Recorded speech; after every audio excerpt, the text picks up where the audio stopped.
Story time tayo guys. Walang script, nothing whatsoever. I just like to share my story with all of you.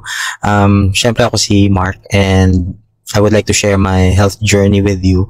So back in 2015, I was diagnosed with pre-diabetes and 2 years after, kasi binaliwala ko yung pre-diabetes, I thought na it was nothing. So after 2 years, 2017, annual physical exam, naging confirmed member na ako ng Mediabetes. So 2017, I was taking metformin once a day, 500 milligrams, rosuvastatin, and may isa pa, nakalimutan ko lang yung pangalan. But I was taking 3 maintenance medicines starting 2017. And then, syempre, na-alarma ako. Part of the precautionary measures I did is that hindi rin ako kumain ng rice for 2 years. So, naging kambing po ako mga kaibigan for 2 years. So, literal na gulay, damo yung kinakain ko. So, fast forward, 2022, I believe, annual physical exam uli ng office. I was expecting actually to be better, but apparently, I received an exact opposite news. Kasi nag-worsen yung diabetes ko and that was the time wherein I am being advised to get insulin injectables. So, hindi ako pumayag. And then the doctor said na, sige, gagawin natin twice a day yung metformin mo. So from 500 milligrams, naging 1,000 milligrams na siya. Tapos instead of 3 na maintenance medicines, naging 4 na. So it was at that time wherein the same year, Elixir Placenta stem cell was released. Pero hindi pa rin muna ako kaagad nag-take nun. Siguro nag-start ako mag-take ng Elixir Placenta late September of 2022. So it was a desperate moment for me because I was already feeling the side effects of drinking the maintenance medicines.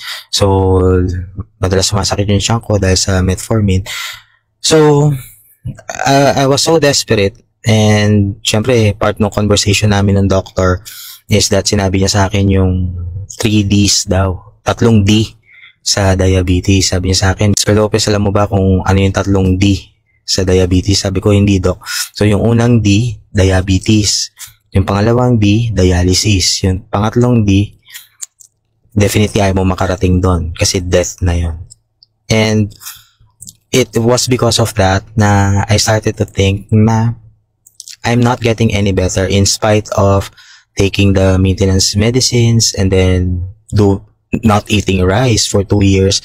I wasn't getting better. And so, since I was so desperate, I reached out to my mother who was then promoting already yung mga food supplements. She's saying that it's really good. So, that's the time that I started taking it. So, after I have taken it along with the maintenance medicines back then, nahihilo ko. So, definitely something was wrong. And when I checked, nagka-crash yung sugar ko ng sobrang baba. Yung mga kapwa ko diabetes, yung makaka-relate kayo. Mula doon sa baseline sugar nyo, tumaas ng konti, bumaba ng konti. Definitely mararamdaman ninyo yung effect sa katawan ninyo. And so, one day, I decided, without really consulting the doctor, I decided to, which I do not advise anybody, always consult with your doctor. So I decided not to take my maintenance medicines for 1 day and then just take the food supplements. And that was the best feeling I had for a very long time. And since then, hindi na ako nag-take ng maintenance medicine. So kinontinue ko lang yung mga food supplements na iniinom ko. Specifically, Elixir Placenta stem cell, and then Spirulina and Ganoderma. So lo and behold, nagpa-annual physical exam uli yung aming opisina, mid-2023. And on that physical exam, nakangiti yung doktor na pumasok dun sa room, no? And sabi niya, Mr. Lopez, normal lahat yung yung results ng exam mo. So, kita mo na, ang galing ng mga nireseta ko sa yung gamot. And I just smiled from within, knowing very well na it was not because of the maintenance medicines.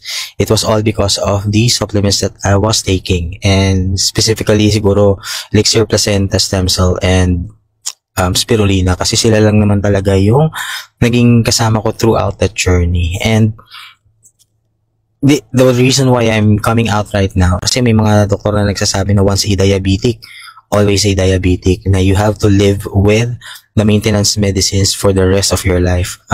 So I'm a proof na diabetes can be reversed, can be cured, and that you can be free from maintenance medicines. You don't have to drink it for the rest of your life. But we need to take good care of ourselves. So we need to take supplements.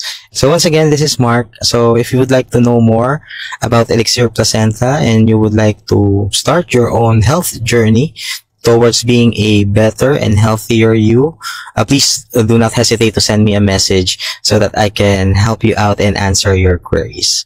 See you again next time. Thanks for listening. Bye.